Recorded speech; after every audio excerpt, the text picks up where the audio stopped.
eyes in the sky, gazing far into the night. I raise my hand to the fire, but it's no use, 'cause you can't stop it from shining through. It's true, baby, let the light shine through. If you believe it's true, baby, won't you let the light shine through for you, for you, for you, for you, for you, for you, for you, won't you let the light shine through.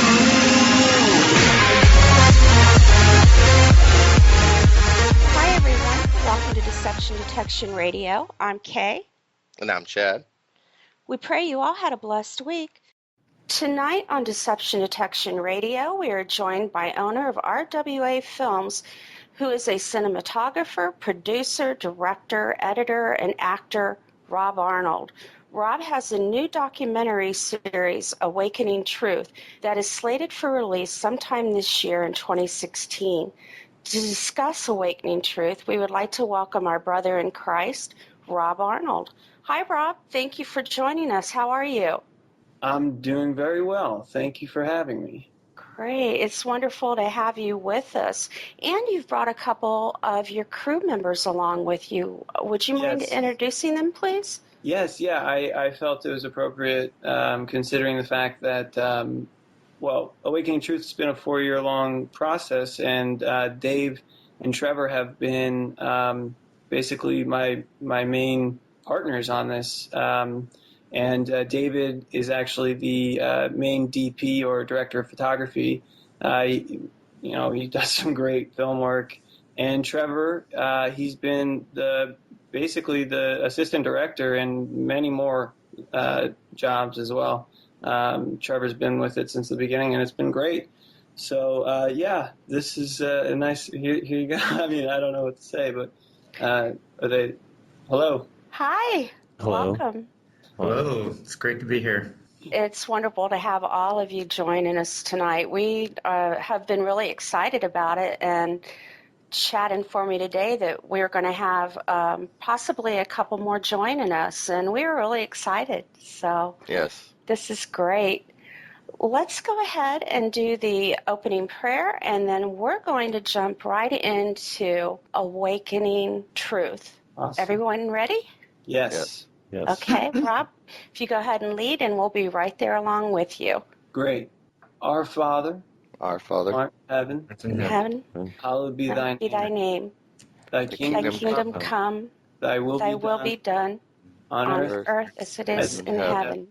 Give us this Give us this day our daily bread, and forgive us forgive us our trespasses, trespasses as we forgive those who trespass against us. and lead us Lead us not temptation, into temptation, or rather but deliver deliver us us from from evil. evil. For thine is the For thine is the kingdom, and the the glory power, and the glory, forever and ever. forever and ever. Forever and ever. Amen. Amen. Amen. Praise God. Well, you guys have had this interesting project that you've been working on for 4 years. Rob, could you tell everyone a little bit about yourself? And Yeah. the same thing with Trevor and Dave? Basically, I'm a filmmaker, and I started off working pretty much every job you can think of on any set. I worked on reality shows. I worked on commercials. I worked on major motion pictures. Actually, I got lucky and worked with some of the biggest actors in Hollywood. I don't want to name drop, but I worked on a movie called The Wedding, or The Big Wedding, and was able to learn a lot. I went to school, Santa Barbara City College, and I took every single film course. I went to acting in New York Film Academy. I just wanted to learn every single aspect of film that I could, so that I could convey stories just as good as, some of the greats.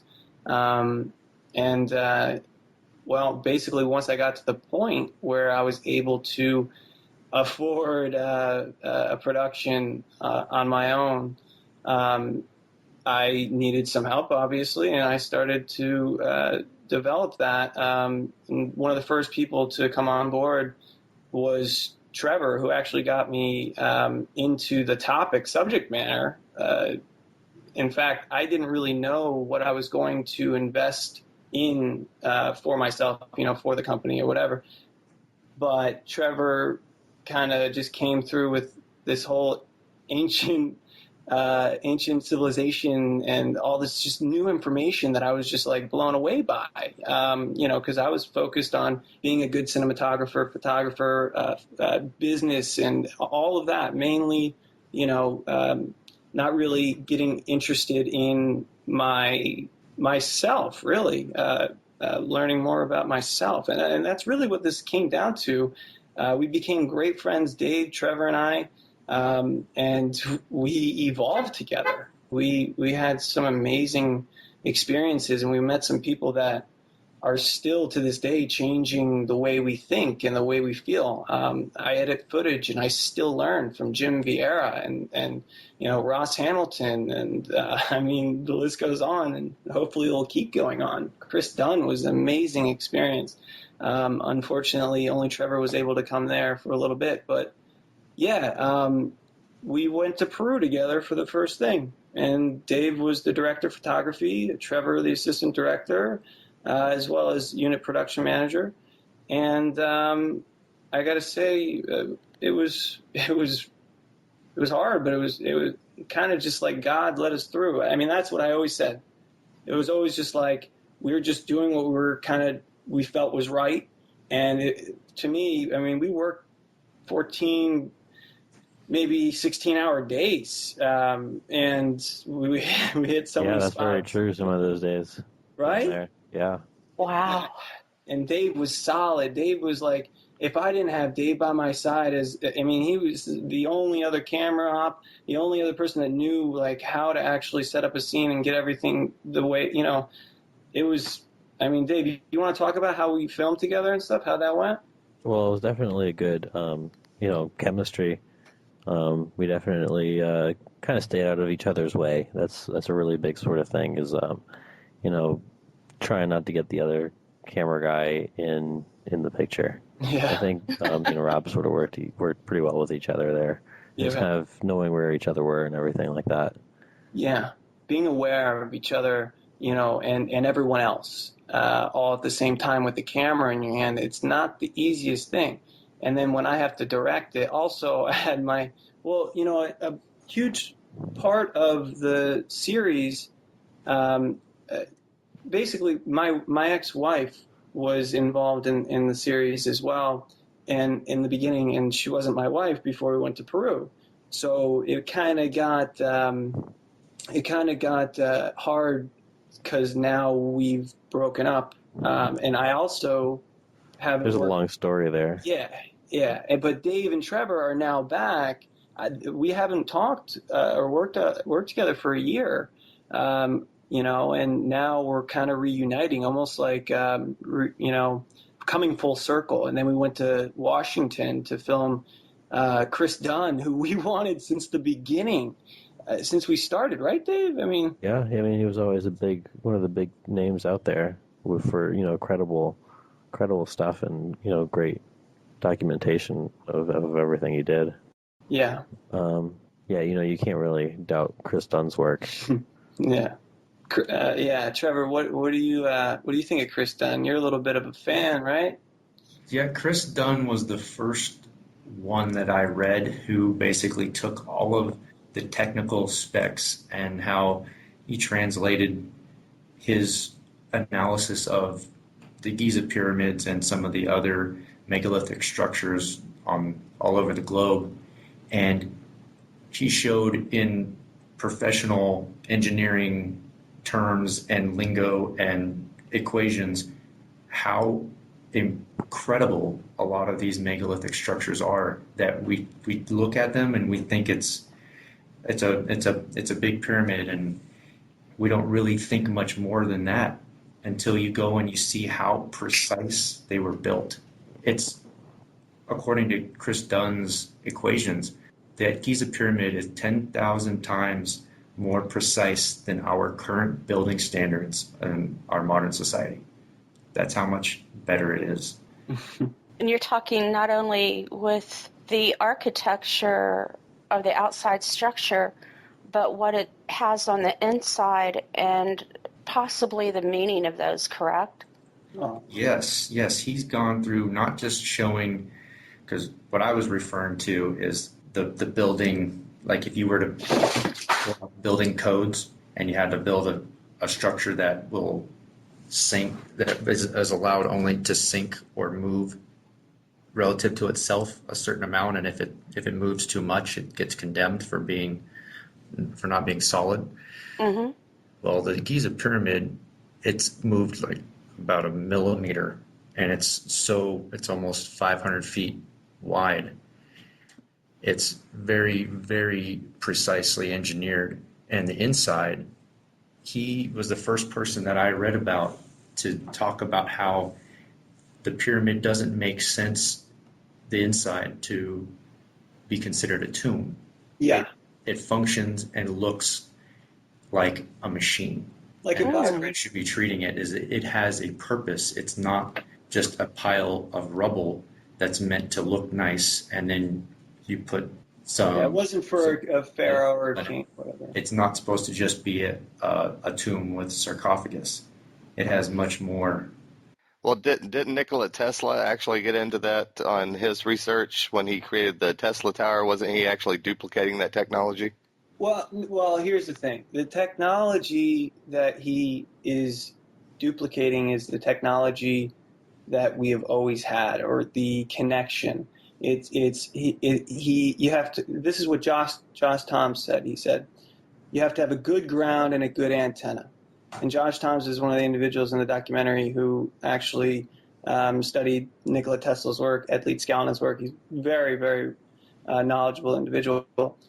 And basically what Tesla was doing was tapping into the energy that is what we would call free energy, right? And the pyramid, in my opinion, did more than that. What it did was it actually had a heartbeat that, in my opinion, was able to, I guess, keep the civilization in the same beat or the same vibration together. And that, I think that's really, I remember Chris Dunn was going to call one of his new books The Heartbeat of a Civilization, and it's based off John Cadman's work. John Cadman actually created a scale model of the subterranean chamber, the pump within that's actually meant to pulse so that the engine will run, and it's proven it works. It's something that is actually proof, and so that's why Chris Dunn actually went up there to see his second model, and it creates this heartbeat. It's so beautiful when you actually hear it running. His first model ran for 15 years without stop, no maintenance, really, just a little bit here and there in Washington. So it's just, I'm kind of passionate about explaining John's work because the fact is no one else can prove it like John and Chris Dunn. Now, some of the reading that I had done and a couple videos that I'd watched, I had seen that there are the little, almost like tunnels that are within the pyramids, and some of them go up, across, and at angles, and that those were there, that they lined up with the stars, and that the stars actually tapped into this for the energy. Was that part of his work? Well, no. His work is strictly physics and strictly, the fact is, I can't speak for him, but I'm going to say he's an engineer. He's someone who is going to go by the facts and by what works and trial and error. But he does, yeah. Basically, John's story is he's always sort of worked with, water pumps and everything, and he was looking at cross sections of the pyramid, and he just sort of noticed angles were in the right places and everything, and he was like, this, could have been a water pump, and I think he actually came off of somebody else's work. Yeah, it was. Before, It was. Yep. Who brought up the hydro pulse pump or whatever it was. It was neat. Yeah, it's really, really interesting stuff. So this is all this stuff is like below the pyramid, so it doesn't really affect the upper part of the pyramid, like the shafts pointing to the stars and everything. That was a totally different part of like the duality of the whole thing. Yeah, and for me, Chris was the first person to present the word pyramid and to break it apart. That you have pura, which is pyro, would be fire, and mid, which is middle. And it literally meant fire in the middle. And according to his research, going to Giza multiple times to be shown around by Patricia, Iwan, and Yosef, as well as I think Hakeem, back when Hakeem was still with us, they would go and show, here are what looks like burn marks. Here is the reaction chamber, which was in the center, which used water, was splitting water into hydrogen and oxygen and making combustion of literally fire in the center chamber. And they have even to this day the marks, the burn marks, to show that could realistically be the case. And that's only in those chambers, correct? Yes. Because I know that some of the research that I've looked into, that's the thing is that, everybody wants to say that, these were burial tombs, but that's the thing is that there is no, how when you go walking around with a torch or whatever and stuff, it would have the soot on the ceiling. But throughout all these different chambers and so on, there is no soot on the ceiling. So clearly they had to have some sort of light source, but it wasn't like a combustible flame. There are people out there that, don't say it's much of a stretch to consider ancient Egypt having electricity and, lights. Yeah. Well, and also the fact of the matter is, John Cabin said it that he was quoting someone else, someone who actually develops hydraulic ram pumps, which are similar to what he has. It's the only thing that's similar is a hydraulic ram pump, and they use it for oil drilling and for like the Mars rover or whatever. Basically, this individual said to be inside would be so loud because of the sound wave bouncing off the side of the walls of the Great Pyramid and then coming back into the middle. It would be so loud it would be unbearable.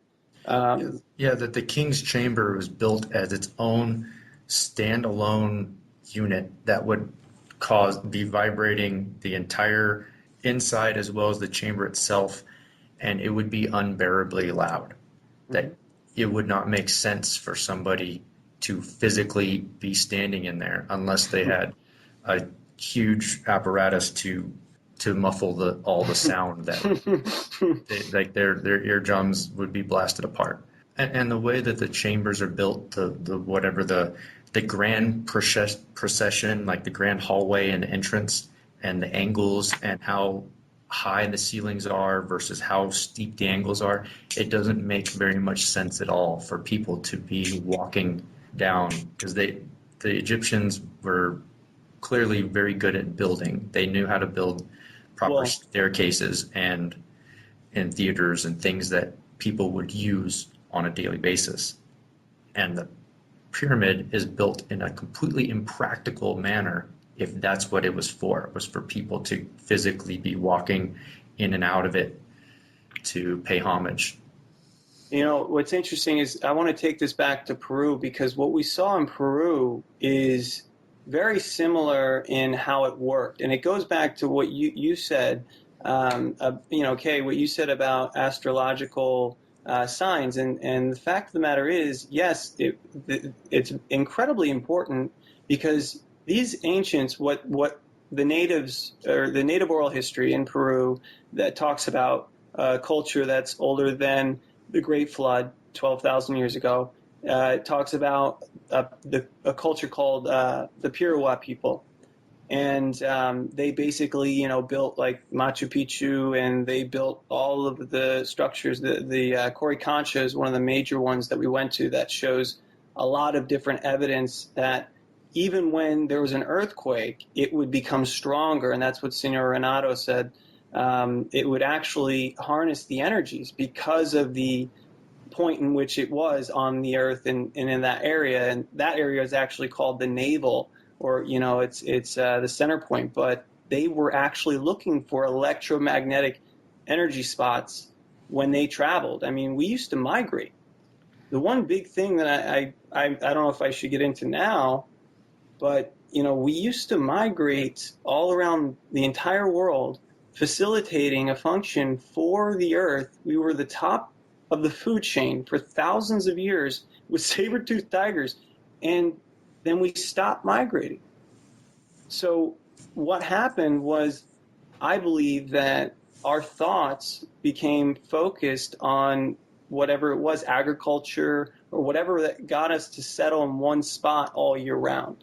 So I have a feeling that it's possible that our thought constructs could have developed and evolved into what they are now, which is to make life easier for yourself and for your family, make life easier, and that's kind of where we are. But in Peru, we saw that they had an understanding of the entire world, the universe, and how everything connected, and how timing and spacing work, and how when you're in the right time and space, you will absorb the natural, I guess you could say, etheric or natural energies of God, however you want to, word that. But it's sacred. Real quick, Rob, the Peru people, if I remember correctly, weren't they supposedly the descendants of the Atlantis that showed up post-Diluvian? Yeah, I think so. That's what Senor Renato says. Dave, back me up on that one, I think. I went through the footage a lot. He does say they came here from Atlantis. I mean, more or less in his own way. Yeah.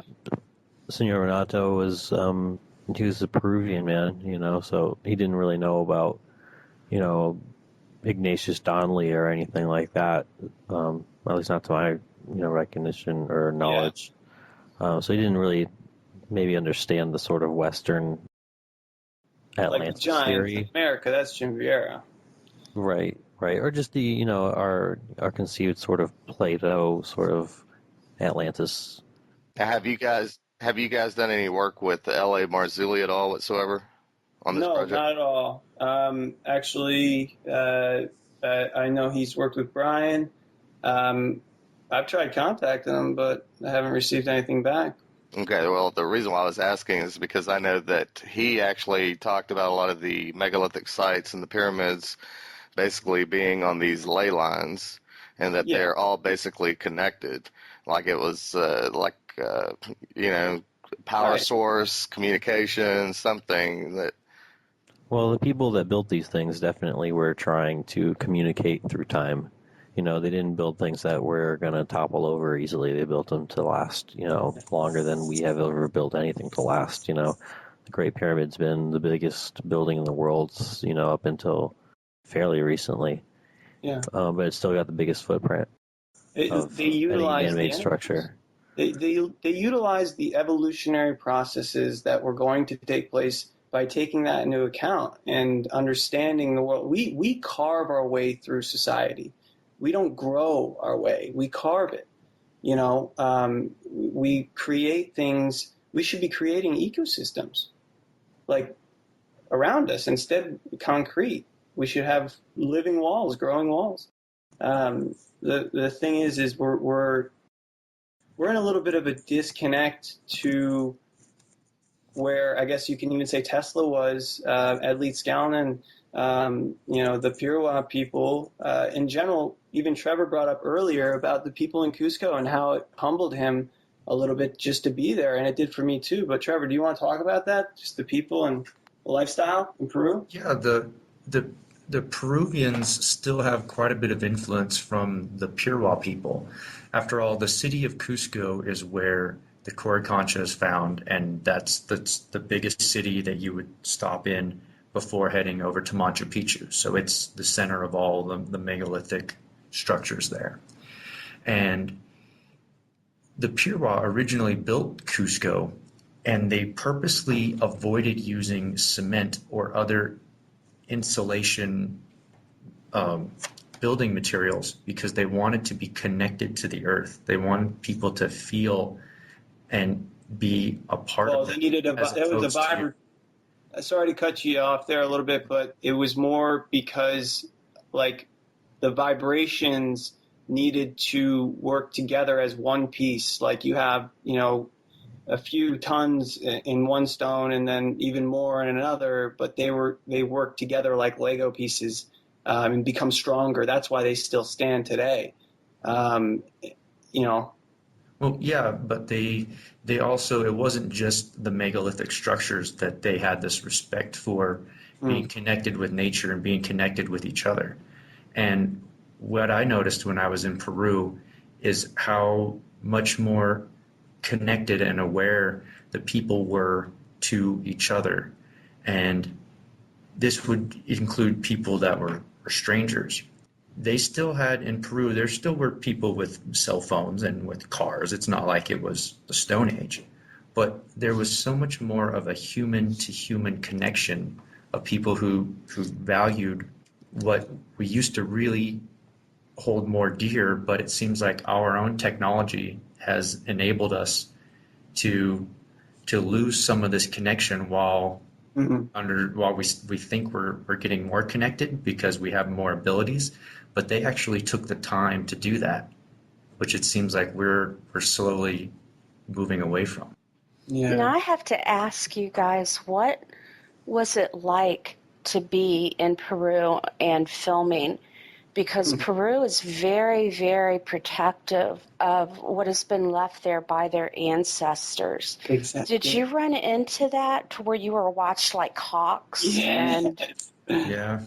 Trevor, weren't we?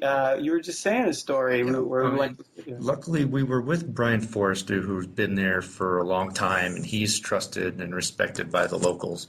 And so because we were with him, we got access to a few places they would normally make sure nobody got anywhere close to.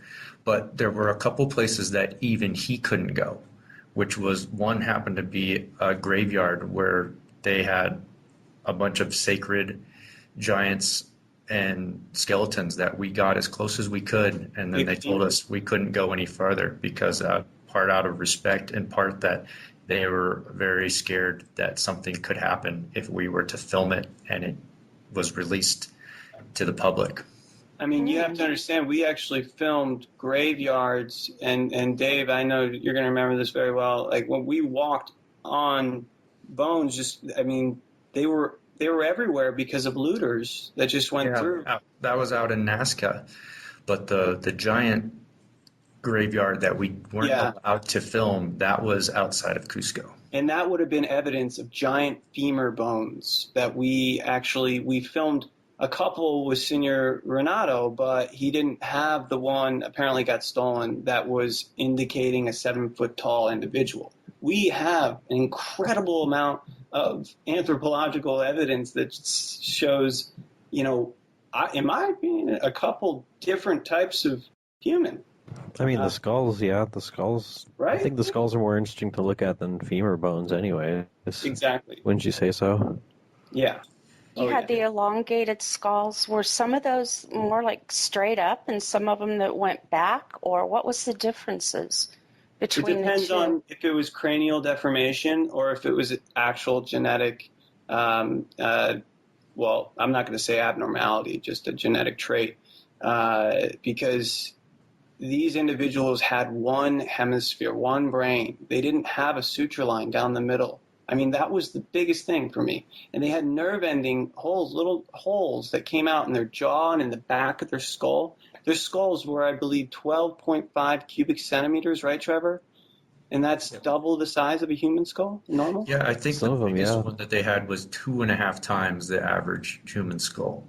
And the way that they were buried showed that the people had a respect for them, that they were considered an upper class or elite or some sort of rulers of the area for being special for whatever reason. in America, actually, Jim Vieira noted that when Vespucci and Coronado came to America, they basically documented that they met a giant, which was one of the chief leaders. And he said, like, even if two of my men were on my shoulders or something, it wouldn't even be as tall. And so what's interesting is, they went and they actually met with these giants in America. And destroyed them all by calling them savages. And you can't, and this is a quote from Jim Vieira, you can't praise a culture and destroy it at the same time. So really a lot of really important information that could connect us, that could have been with us, has been erased. Yeah. And those aren't the only explorers that came across giants. There's Magellan, and my favorite personally is Sir Francis Drake, and he was exploring for England. And what he wrote in The World Encompassed, basically, when he described the giants that he came across, which were two different species or two different tribes, one in North America and the other in South America, that he says something like, quote, that they were, even the women were mightier than any European man. That, and if you know of history and you've done world history back in the Middle Ages and the feudal times, and then as we were slowly going into the Industrial Revolution, just to remind you, there was extreme competition between the kings of Europe, of who was going to grow the biggest empire, who was going to leave the biggest legacy. And if I was a king of England who cared about these things, and my explorer came back and told me that the wife of somebody in the New World was mightier and more impressive than me, I would definitely take offense to that. Oh. And I personally think that that's one of the reasons why the giants were eradicated, was because they were the antithesis. They basically were because they were physically bigger and had possibly these extra knowledge and skills to go along with the megalithic structures, and that it would be intimidating for the kings of Europe to have to deal with and to try to justify, while they're trying to basically keep their people suppressed so that they can rule as they like. I don't see how that they could allow the giants to coexist and be able to maintain all of their power. Deception goes back, I think, since the beginning of time. Mm-hmm. Yeah, well, it has to, right? Yeah. It's balance. Have any of you guys looked into Timothy Alberino and Steve Quayle's work on their series True Legends? No. What is it about? It's basically about the giants. They actually, Timothy Alberino actually lived down there in Peru for about 10 years. Oh. And he actually went back and actually went into the archives. And he found archives where when the Spanish first showed up there, they found the people that lived there, they were worshiping the bones of these giants, like almost 27 feet tall. Yes. Oh, wow. Yeah, and they had elongated skulls, and they basically had them in, were the bodies were in this cave, and they were basically sacrificing people in this cave to these dead giants. I mean, I know they were worshipped. We witnessed that just in the museums. Brian showed us that they would really wear these skulls. I mean, they really revered them for some reason. Yeah. But we never saw evidence of anything that big. Well, in the actual the stuff that Timothy Alberino uncovered, they said that one of the skulls was so huge that the Spanish took a rapier sword, which is about 52 inches long, and they inserted it through the eye socket of the skull, and only 2 inches of the end of the handle was sticking out after it touched it. See, for me, I can believe that that's a possibility, because I believe that human beings have been on this planet for a very long time. But the fact of the matter is, we never saw any evidence for anything over 8-9 feet max, right, Dave, Trev? I mean, who knows? Maybe a long time ago it could have been possible. Yeah, that's I mean, even Vera.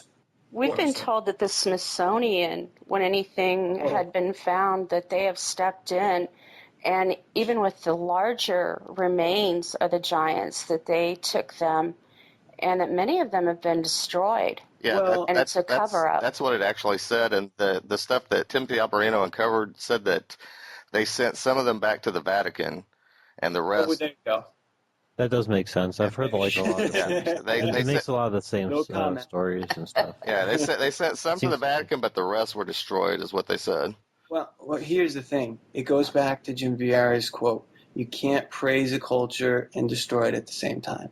So that started a very long time ago when we came to America, or when we came, whenever we started to explore, and we took over because, I think Trevor has a really good point there, the Napoleon complex type. But I mean, think about it. It's the people who make history. It's the people who write history are the ones who control the past and stuff, and it's been mostly Western civilizations, especially for us. And they've actually got a term for what you're talking about called manifest destiny. Have you actually done any research? What does that actually mean, Chad? Because I hear it all the time. I've heard it since they basically demonized the Indians so that they could wipe them out to steal the land.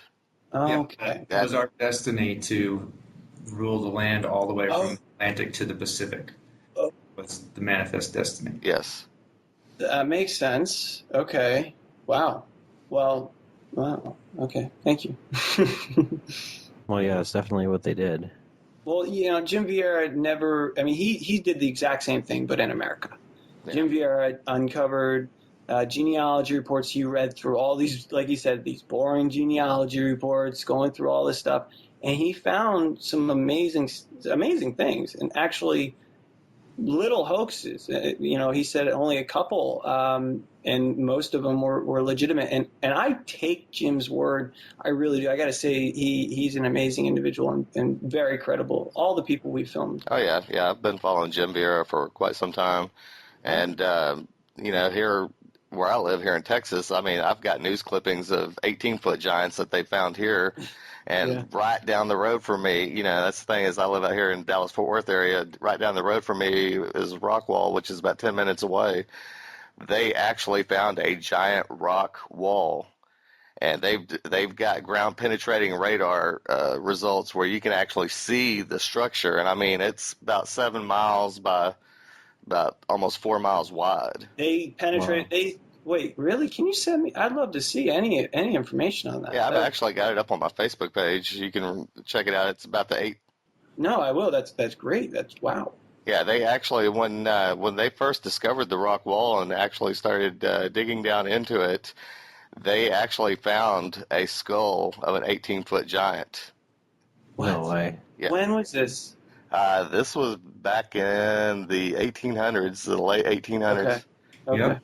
It seems like when most of the accounts are, and we have to recognize that there can be hoax, there can be people that are fraudsters, but when we look at the actual amount of times that it made the newspaper and made other news, I think Jim Vieira has 2,000 different accounts of people, mostly farmers, people with important things to do in their lives other than try to get attention for themselves, stumbling upon giant remains. And no, it wasn't just farmers. Actually, there were a lot of very credible individuals that were studying it at the time.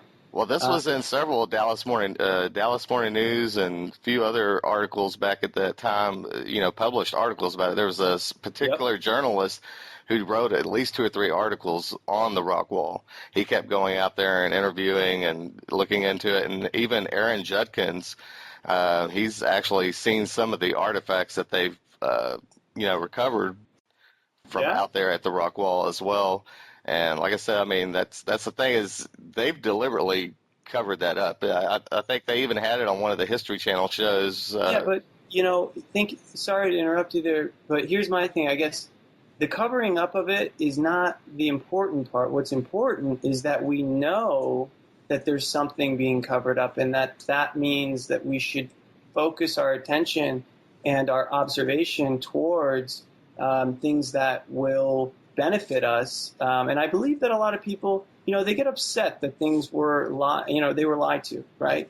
Or there was deception, right? But what that does is it just gives you a better awareness of what is true, what is God, what is, who am I? And it just, if you can, kind of understand that the duality is what makes us, I guess, evolve, then it's important to kind of understand, okay, well, what can we take that's good from this? What can we take from the ancient civilizations and learn from that we can utilize in the future, in the now? That's what Awakening Truth's about. It's the ideals, the morals, the values, the ethics, what they revered as important for survival was, completely different to where we are now. Some people can't survive without their cell phone.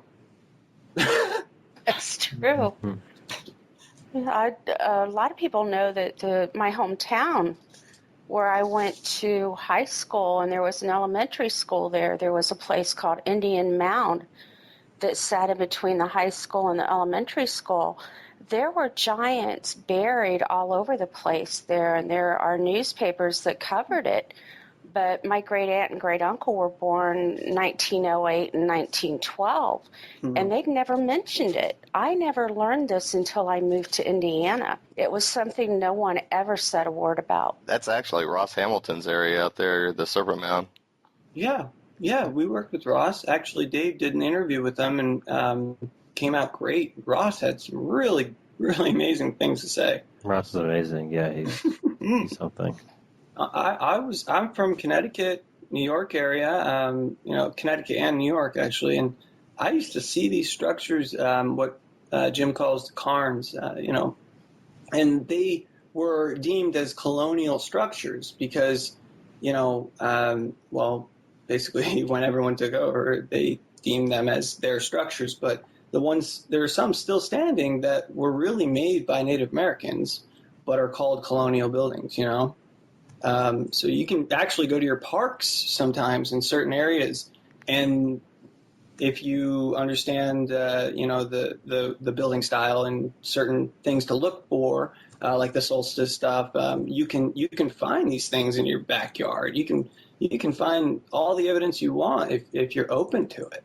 And I got to say, without bias or without judgment, with just observation and I guess a good intent. All the places that you've traveled and that you've filmed, have you been shocked or surprised at anything that you've been able to locate that just was out of this world? Your jaw just dropped. Afterwards. Maybe the magnet stuff.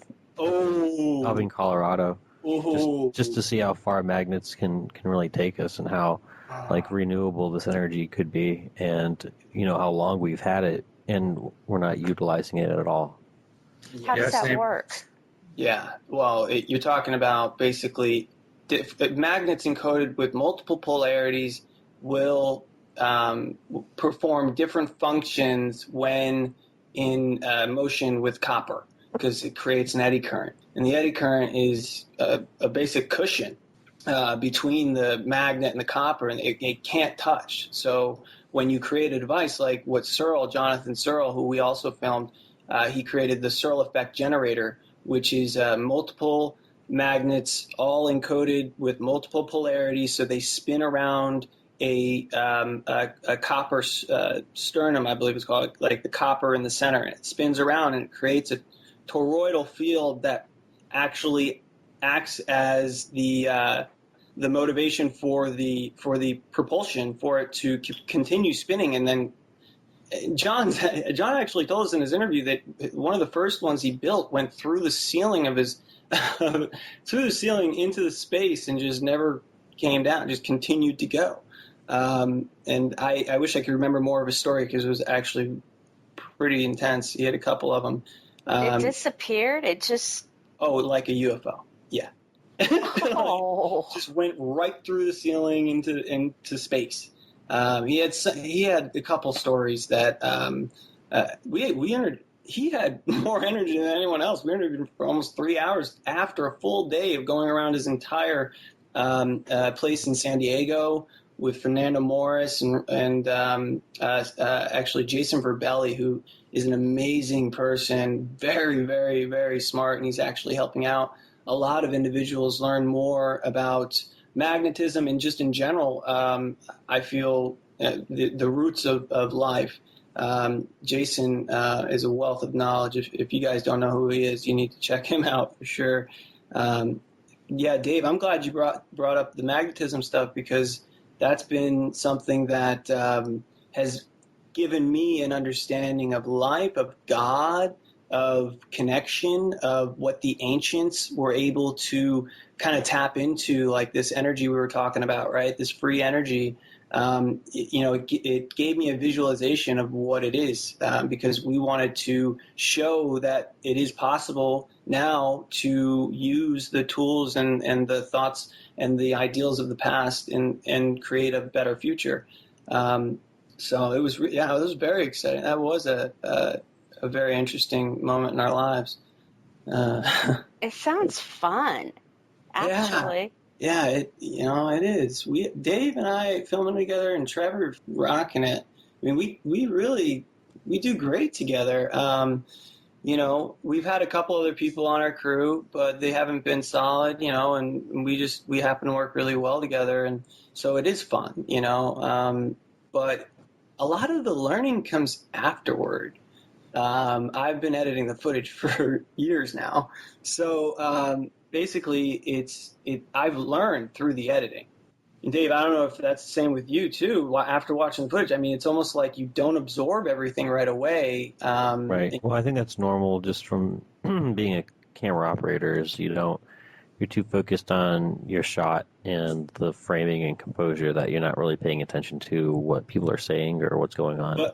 But I had to. I mean, I had to literally keep up conversation. I mean, I was directing everything that Brian was saying for 3 weeks, every single person. I was able to do that. You know what I mean? I was able to do that, but I wasn't able to actually fathom the importance of why. I didn't understand why it was important. It's always better when when you can sit down and try and take it in little by little, be able to pause something and hit rewind. And that's I guess the best thing about an online documentary or something is being able to rewind and taking in the information slowly at your own pace or whatever, which is impossible if somebody's talking to you. Well, that's what we're going to try to do, actually, guys. We're going to be putting out a series that's going to be for free for everyone to watch. And we're also going to have options to, this is a possibility right now. We're still in pre-production. We can use all help we can get, but we're basically going to be having options for watching a full interview. So if you do want to take, say, just Chris Dunn and you want to listen to him, I mean, you're going to be able to do that. Hopefully, if all goes as planned, and also we will have a movie that contains everyone. But I got to say, 3 hours. Right now it's a 3-hour movie. It's 3 parts. Nice. But I got to say, it's not. This information continues and continues. It's like what Dave says. It's never ending, and it's the pursuit. It's the seeking. It's being the seeker. It's in my opinion, that's what we're supposed to do. Is gather information in the correct and appropriate manner, and then pass that on in the correct and appropriate manner. So how many different locations did you guys actually go out to? The Americas. I mean, we hit East Coast, West Coast, and South America. We did not go through the jungle, but we hit Cusco. We hit Nazca. We got the lines with 5 cameras, me and Dave with some GoPros and 5D Mark IIIs. But and Caracas. Yeah. Caracas. Where they have all the elongated skulls. The best in the world. Literally. Including ones that had clear evidence of brain surgery. Oh, trepanation, yeah. They could do the carbon dating and show that most of the skulls were 2,500 years old to about 1,500 years old from now. And that's another thing we don't really have a good account for is how they knew how to do brain surgery that long ago. Yeah, they supposedly didn't have the wheel, right? What was it? Didn't they not supposedly have the wheel? Are you talking about Inca civilization? Inca civilization, I don't think it ever was attributed, like, discovering how to use a wheel or something. No, Is that he's true? talking about trepanation. But the thing is, you could see these holes actually grew. The bone grew back. Yeah, that's what I was going to say. I've actually Oh. seen the where they've done the brain surgery on the elongated skulls, and that's the thing is you can actually see where they were healing, that they had lived for anywhere between probably 10, 15, Yep. so many Yeah. years on after that. Yep. Exactly. I mean, we have footage and photos of like. Honestly, I don't even know how many. Like the anomalies that we have documented, and Trevor even said this. We were just cataloging and databasing it. We didn't go expecting anything. We went to talk to the experts to find out what's going on. You know what I mean? We didn't really have an expectation, and then that's actually a quote from Trevor from the series, and it's true. We were able to gather some really crazy, cool, like just evidence that helped us in our own evolutionary process. So we're hoping that it will help others, but we don't. In my opinion, I just don't want the information to be taken in a negative manner. So I've worked very hard to make sure that when the information is dispersed, regardless of its severity, that it has a strong foundation that is solid in its core values and in the way that it's shared. Like right now, Facebook is it's a bunch of information. The internet's a bunch of information. But what if there was a purpose behind sharing that information and it was empowerment? And that's what I hope to create with vibrational information. But that's something I'll have to get into another radio show. Now, in one of your videos that you have posted on YouTube, Rob, it is an interview with Brian Forrester. Okay, yeah. And it has to do with the DNA evidence from these giants. Right. What do you think of that? And could you share with people what is known right now? Right now, it is known that the hair was indeed red hair. It was not Native American hair. That's one of the first things that was definitely found out and verified a couple times. So in my opinion, that was pretty huge. We were filming elongated skulls that were not the product of head binding, that were literally red hair. We were actually going to get some genetic evidence, but we were unable to get a molar considering the laws in Peru at the time were, it wasn't legal. So we were unable to do that. But we even had it set up and everything. But either way, right now, I know Brian is working on getting the evidence, out that he recently just discovered. But it's a little bit elusive as of this moment, and it's kind of upsetting for me. But really, I got to say the hair thing is huge. Native Americans had dark brown hair. And we're talking about red, wavy hair and pale skin, a completely different look, and features were completely different. So right there, to me, and me being in the actual vicinity and filming these abnormalities, it's just the proof is in the pudding. Well, I know that L.A. Marzulli has also tested the red hair from the elongated skulls. He actually did the microscopy test, and he took. That's how we know. Yeah, he took the mummy hair. He took a regular human hair. He took a red dyed hair, and then he also took an alien abductee's hair. I didn't get that one, but I'm glad. And the only ones that even tracked identical was the mummy hair and the alien abductee hair. They tracked identical. See, but you can't verify that someone was an alien abductee, because we haven't agreed that there are aliens. Yeah. I mean, it's a possibility, and don't get me wrong. But here's my thing about aliens and ancient aliens. Right now, I think it's important for individuals to understand that we as human beings are incredibly powerful, and we have done amazing things. And some of those amazing things we should not be passing off and saying, well, it was aliens who created the pyramids. It was aliens who did all these amazing things, Caligula, Tepe, whatever. No.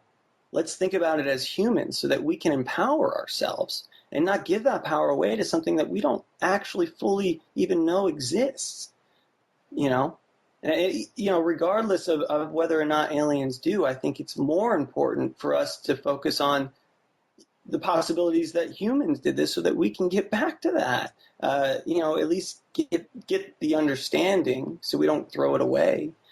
And it's funny that you mentioned Ancient Aliens, because a lot of the people that we were interviewing and filming have been on Ancient Aliens, and the majority of their stories are all the same, that they felt like they weren't fairly represented in their work and in their views of what they gave in their interview versus what actually got put on TV. That's why we started. Awakening Truth was our chance to let all of these people who put so much into their research to say exactly what they want to say, and even get to look at the final cut to agree to make sure that we got the information right and it's in the correct context, and it's what they were not able to do with Ancient Aliens, which often sensationalized everything and made it so outrageous and absurd in a lot of cases that they weren't taken seriously. Ancient Aliens is well known for that, and because of that, I don't watch it. Yeah, but it's not one you can get truth from. Everyone did. The fact is, I watched it, and once I talked with John Cadman, and he told me they didn't even show the pyramid running, and he's got a video of it running, and he gave it to him, and he says on camera, it's like, well, in my opinion, the model's better than the theory because it actually works and it's real. And they show a little blip of him on Ancient Aliens, and they could have actually shown the working model. And so me and Trevor at this point, this was the first thing we ever did, was go and film John Cadman. And it was actually the last thing we've done too.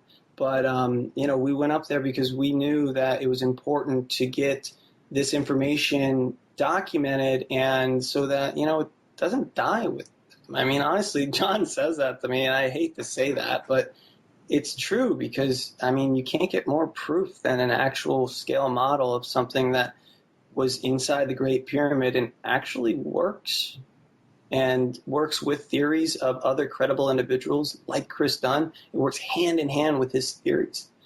So we felt it was powerful. What is next on your agenda for Awakening Truth?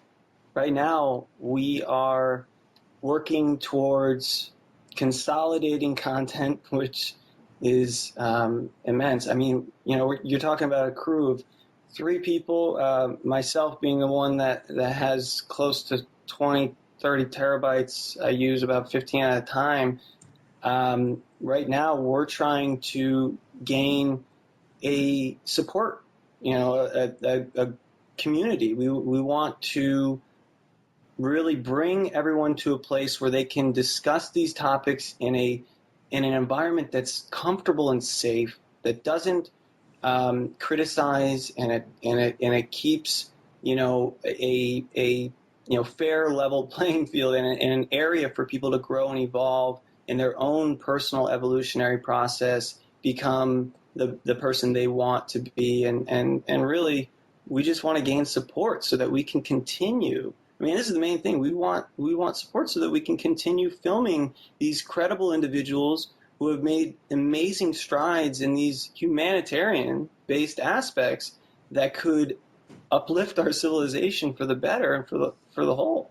Do you have a date pretty much in mind that you want to air at the beginning of this? Last year. I tell you,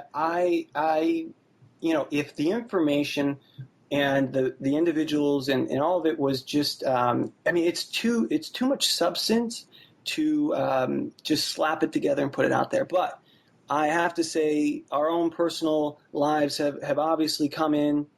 I've dedicated everything I have to having this be something that really will help me and the group and everyone involved and everyone that watches. I mean, the whole point is for us all to evolve together and to grow from our experiences. But I hope that at least by the beginning of the year, 2017, we will have everything up and running. But it's possible that we might have it this year. I just actually signed a contract today with the production company, one in town here in Santa Barbara, a good friend of mine, and they're going to be doing some great work. They're actually they're a really great team. So I'm kind of excited about that. So yeah, I know. I guess the question was a little sensitive for me, so I'm kind of explaining a little bit more than maybe I should. But I really wish I could get this out to the people like right away and stuff. But you know, I know the value of sharing information in a manner that's going to carry weight, that's going to carry substance with it no matter what. You know, even if it's UFO footage, which I have plenty of, I want that to be shared in a way that cannot be construed and used in a negative manner. I want that actual ideal to be instilled in sharing information in general. And also that nobody knows it all. Nobody is automatically right or automatically wrong. That you get to choose and make up your own mind. And it's not, for instance, like a history class where you're told what is and you're told what isn't. We want everyone to be able to have the freedom to do their own research and come up with their own opinion, and they may know more than we do, and we are willing to learn from them. We're not trying to force any opinions on to anybody. We just want to give them the more information and knowledge so that they can be empowered and they can make up their own decisions. Because it empowers us just as much. I mean, the fact is we need to share experiences together to empower each other. But Trevor, that was great. I really love the way you said that, because that's exactly the way we started this off, because of the Ancient Aliens type oversaturation in the media. The questions that you have inherently: who are we? Where do we come from? Where is God? What is God? And all these fascinating questions that you're given to at birth are really just answered for you and fed to you on a TV screen, so that you lose interest in those important things that keep you living and driven and motivated and focused and loving and caring. Those are the things that we're trying to instill in media. We hope to raise the standards of media, and I know that's a tall order, but honestly, instead of using love and fear and love versus each other, which is the current standard, we want to use empowerment. And that helps everyone all around, and it keeps people in a state that's non-biased. And it's purely, to evolve and learn and grow, healthily, happily. Definitely. God tells us we are supposed to seek the truth. Exactly. And the type of work you're doing, all of you, is so important to give us more facts and add to that truth. Thank you very much. Yeah, thanks. You're welcome. I'm really excited for you, and I'm praying that this will be a continuing process for all of you, and that it just keeps growing. And we would love to have you all come back on, periodically, to keep us updated on the direction that you're going. Chad, did you have any more questions? The last question I was going to ask was, now I know you're talking about uploading it onto the internet, but will it be available for people to purchase on DVD if they'd like to get a hard copy of it? Yes, definitely. Without a doubt. The first thing we ever put out was pre-orders, for the DVD. And I will always make sure that anyone that wants a DVD can get one for sure. I'll personally do that.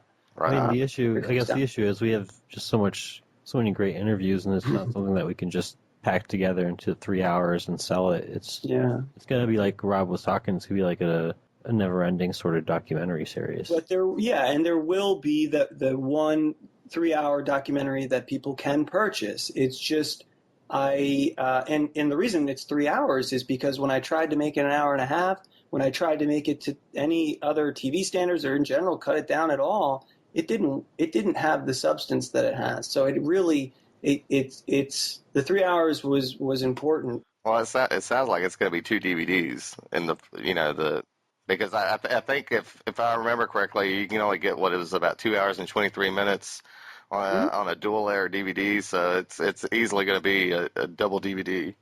Yeah, and actually, that's kind of cool. Yeah, well, at least people get what they pay for. Yeah, that's the thing. I actually want to watch it, but I want to watch it in the movie room. I want to watch it on a big screen. Oh, that's great. That's cool to hear. Well, then we'll make sure that happens. So, I love that. Definitely. I'm on my way to Texas, Chad. Come on down.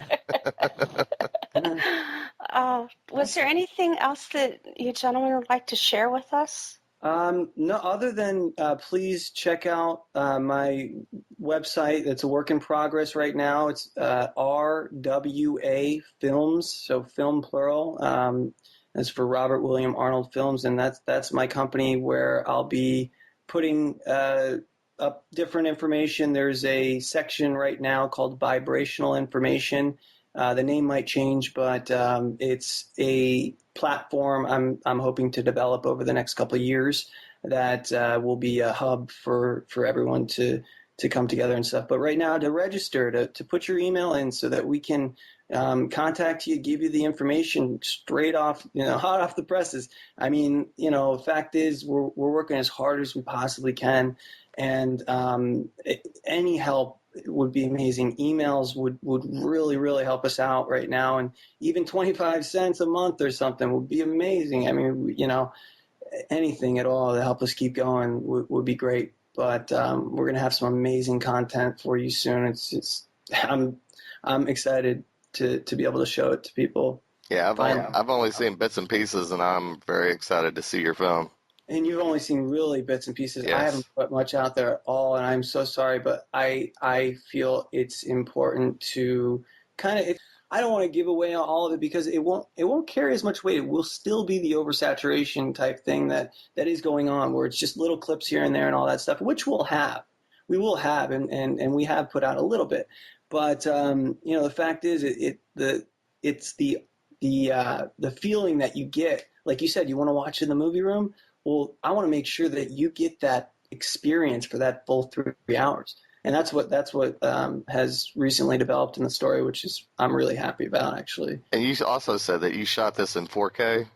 No, Okay. No, 1080p. But I have an immense amount. I've been working with 4K a lot. Is it also going to be available on Blu-ray as well? Well, I mean, hey, if you want that, we'll do it. I mean, hey, why not? We shot on 5D Mark IIIs. We Dave, I got to tell you, he's one of the best filmmakers when it comes to cinematographers that I know that I've ever worked with, and we made sure to shoot it up right. He taught me, a lot. Just like shooting outdoors. Right? I love being outdoors. Possible? Yeah. No, I said I just love shooting outdoors. It's amazing. Yeah, it was beautiful. Any sort of outdoors opportunity. Well, the colors are there, that's for sure. We shot in CineStyle, which is a Technicolor, a flat look, so your dynamic ranges, you can basically bump the color a lot and stuff like that. So yeah, Chad, we'll get you Blu-ray. Sounds good, man. Yeah, 'cause I want to feel like I'm right there with you guys. That's the thing. I want that surround sound for you, buddy. Man, I'm gonna get that. I know the people. I'm working on it. Actually, I am. I know a person that scores for Gotham and different TV shows and stuff. She is an amazing person. Her name is Paloma Estevez. Nice. She's hopefully going to be working with us on this. I'm just excited for any way that you put it out. Thank you. Thank you. That's very helpful for me to know. I'm not hard to please. If it's the truth. Yeah. And that's what you're putting out there, I'm all game for it. Because I've seen some of the worst recorded things, but they've got the truth. And I've seen some of the best recorded, but they don't have the truth. But if you've got it all going on, That's what I'm trying. That is awesome. I mean, the only way to break into the media standards now and to raise them is to match them. And to match the quality of content, to match the attention spans of individuals, and hey, there's nothing wrong with that, but to match that and then try to show a different way, a different standard, empowerment instead of fear and love. Attention span is one of those things that's very hard to hit that sweet spot on because people are so diverse. Yes, but being able to come up with that I don't like the word formula, but that ability to signature. Hit, yeah, no, it is. That's it. Yeah. Plays a big part of it. It's a huge. It's a huge part of it. Actually, the reason why it's taken so long is because I want to make sure that everyone that watches this, everyone, no matter what their biased opinions are, what their thought constructs are that have developed, and it doesn't matter. I want them to still take this just like an observation, just like they are there. They are watching. They see it just like we did. We just walked in and filmed and saw this. I mean, it's not like we are trying to tell a story to invoke emotion. It just happened to be something that evokes emotion because, like you said, it's the truth. Mm-hmm. Now, Trevor and Dave, is there any way that people can get in touch with you guys if they want to know more about you guys? Well, we're both on the Awakening Truth Facebook page, both pretty active in talking to people and stuff. Yep, and you can also contact them through RWA Films. Actually, I'm going to be setting up emails for everyone. You can contact them through RWA Films right now. But there's also rwafilms@gmail.com. But just rob.rwafilms or rob@rwafilms.com, and then also Trevor@rwafilms.com and Dave@rwafilms.com. You'll be able to contact them there next couple days. Good. Great. Well, keep us updated. Yes. Everyone, we want you to tune in for updates from Rob and Dave and Trevor. We will pass everything along to you or listen for them to come back. I'd really like to thank you, Rob and Trevor and Dave, for coming on with us again. Thank you for having us. This is wonderful empowerment. Thank you so much. Thank you so much. It's been fun and it's so enlightening. Yeah. It's empowering. I'm going to go ahead and say the closing prayer, and then we'll close it out. Thank you. Everyone ready? Yes. Yes. Mm-hmm. Okay. Dear Father in heaven, I want to thank you so much for bringing Rob and Dave and Trevor on with us tonight and telling us of their experiences, Lord, as they've traveled and trying to get your truth out, Father. What is at the root of the pyramids? What is at the root of the giants? Because you speak of the giants, Father, in the Bible. And we just want to learn every single thing that we can because we are in search for your truth. Please look after them and guide them and bless them as they go on their journey, Father, for the awakening truth. That title right there says so much. Please look after our listeners. Please put a hedge of protection around the listeners, around Rob and Dave and Trevor and Chad and myself as we carry through and go through this next week and even farther, Father, so that no harm or any interference can take place. Again, we thank you for all your blessings, Father. In Jesus' holy and mighty name I pray. Amen. Amen. Holy Spirit. Amen. Wow, that was beautiful. That was so beautiful. Thank you so much. Thank you. Thank you so much, guys. Thank you. You're welcome. Thank you. And I want to thank everyone for tuning in. We pray that you have a blessed week, and we'll see you again next week. Good night, everyone. Night. Blessings.